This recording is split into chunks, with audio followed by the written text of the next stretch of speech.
pourtant j'ai trouvé que ce film apportait pas mal de nouveautés, malgré tout. De nouveautés scénaristiques, que tout le monde voulant absolument détruire le film, parce que, avouez-le, vous êtes rentré dans la salle de cinéma, vous vous êtes dit, tiens, ce film je vais pas l'aimer. C'est déjà une héroïne et un black en tant que personnages principaux.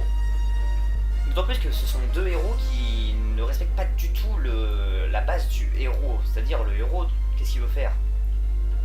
Il a envie de sortir de son point familial, il a envie de sortir de ses racines, il a envie d'évoluer dans son monde. C'est ce que nous raconte Star Wars 4, 5 et 6. Et vous imaginez, on aurait refait cette saga avec les mêmes bases. Un héros sur une planète qui va trouver un mentor, qui va ensuite faire des péripéties, qui va arriver au sommet de son élévation sociale. Ça aurait été de la merde de refaire encore une saga se baser sur les mêmes points. Là c'est cool, on a quand même légèrement changé, et je dis pas ça au second degré, même si c'est vrai que ça pourrait être au second degré, mais absolument pas. Ça peut être vachement cool, c'est de construire une saga sur des héros qui ont qu'une envie, c'est de rentrer chez eux. Ils arrêtent pas de le dire dans le film. Rey, elle a qu'une envie, c'est de rentrer chez elle parce qu'elle bon, elle a envie de retrouver ses parents. Et Finn, il s'en fout complètement des combats, hein. Lui, il a envie de vivre, c'est tout, il a envie de disparaître, c'est ce qu'il dit. Alors peut-être ça va pas faire comme ça, mais c'est déjà cool de partir de la base que les héros n'ont pas envie d'être des héros. Le seul héros qui se respecte, et qui respecte les règles du héros, c'est Poe, qu'on voit 10 minutes. Donc, c'est un héros dans le sens premier du terme, mais pas dans le sens personnage principal.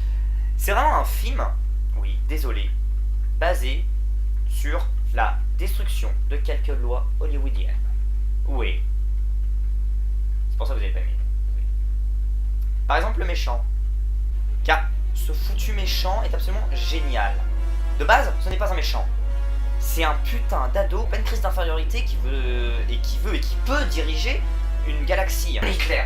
En gros, c'est quelqu'un qui est en pleine crise d'ado, qui on sait pas comment a réussi à diriger une galaxie entière. Ça fait quand même vachement mal. Et le premier ordre est un truc complètement shooté qui tient absolument pas debout.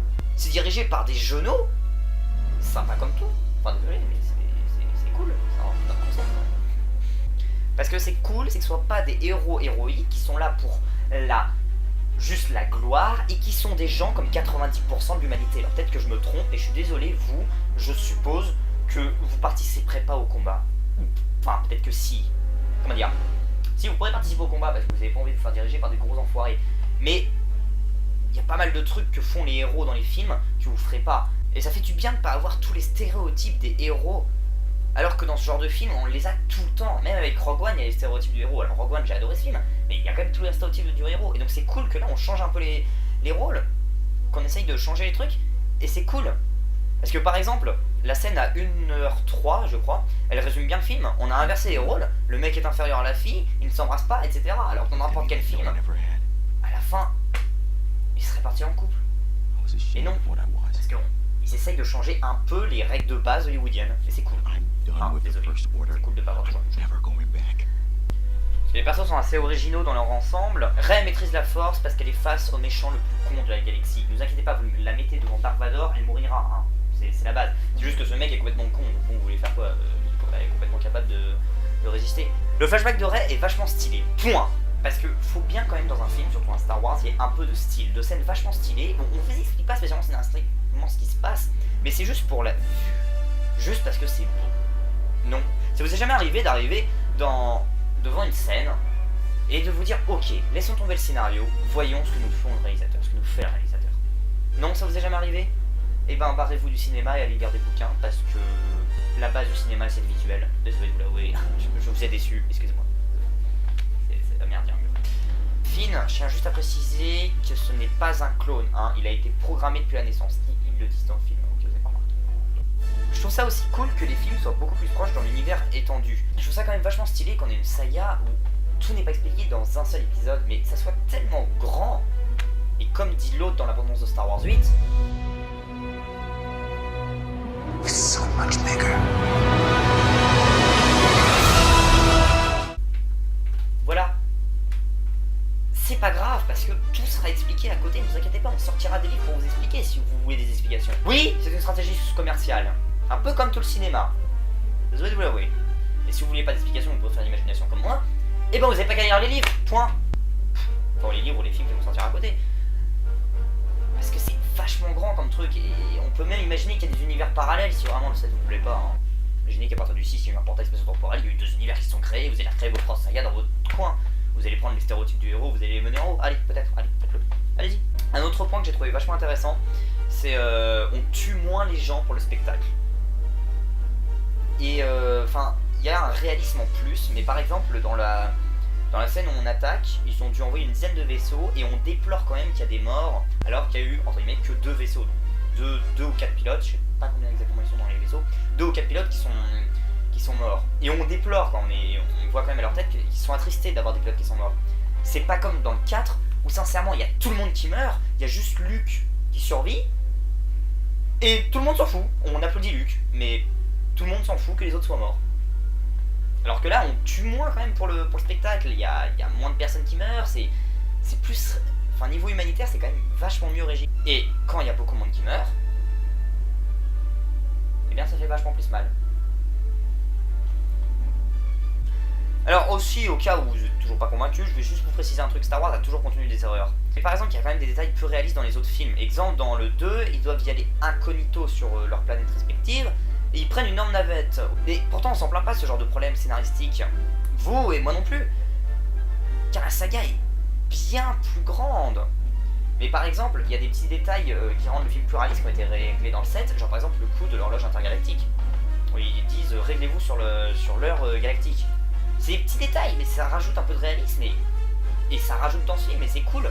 Parce que les petits points négatifs qu'on a dans ce film, eh ben, ce sont d'autres points positifs qu'on a dans d'autres, mais d'autres points négatifs qu'on a dans d'autres films, on les retrouve en points positifs ici. Enfin, vous imaginez, ça fait une petite balance, au final ça les élève au même niveau que les autres. En fait, on peut se dire que la nouvelle trilogie est peut-être un peu basée sur l'évolution de Rogue One. Rogue One, au début, on se dit, putain, ça va être de la merde. Deuxième partie, on se dit, ouais, c'est cool, mais c'est pas top. Et la troisième, on est émerveillé par le spectacle. Et la quatrième partie, parce qu'il y a une quatrième partie, on est en mode meilleure scène de toute la saga. Et ça va être peut-être un peu ça, la saga Star Wars qui va être là. Disney va nous faire attendre, j'ai envie de dire, c'est cool de nous faire attendre, parce que c'est tellement plus grand, comme dirait l'autre. C'est vrai qu'on peut se poser la question, est-ce qu'ils ont fait tous ces trucs scénaristiques parce qu'ils avaient peur de trop s'avancer? Et pourquoi vous laissez pas aux scénaristes juste, ok, vous avez fait ça, vous êtes parti là-dedans, bah on attend la suite, ce serait cool. Et comme tous les films, je suis désolé, on sait pertinemment que ça va bien se finir. La question c'est, comment?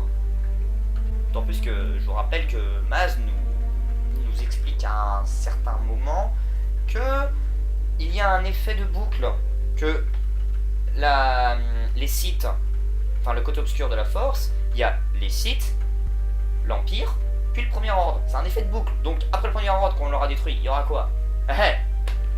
Et pareil de l'autre côté, il y a eu les Jedi, ensuite il y a eu la rébellion, et ensuite il y a eu la résistance. C'est un effet de boucle, éternel. Mais ça fait vachement froid dans le dos, et on peut dire que c'est quand même un point intéressant de recherche au niveau du scénario.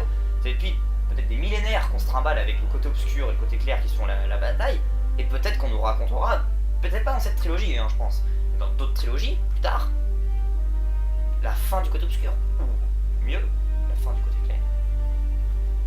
Là ça sera encore plus stylé, je me dis. Je trouve pas qu'il y a beaucoup de déjà vu, si on prend cette expression au premier degré, car déjà Abrams ne filme absolument pas comme Lucas, et rien que ça c'est du nouveau, merde.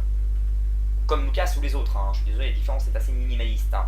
Sincèrement, Abrams c'est une putain de prise de vue complètement différente des autres. Rien que ça, visuellement le film est différent par rapport aux autres Star Wars. Mais ça j'en parlerai dans une prochaine vidéo où je parlerai du visuel du film, qui est très important, et que tout le monde oublie, hein, même du Randall. En guise de conclusion, j'ai juste envie de vous dire, vous vous attendez à avoir Luke, à revoir des personnages, à ne pas les voir mourir. Vous vouliez avoir un scénario exactement comme vous l'aurez entendu ou voulu. Vous vouliez une fanfiction d'une fanservice. Ils vous ont servi quelque chose d'original et de différent, donc vous avez pas aimé, et c'est normal. Allez, ciao, à la prochaine pour d'autres parties, parce que j'ai plein d'autres trucs à dire.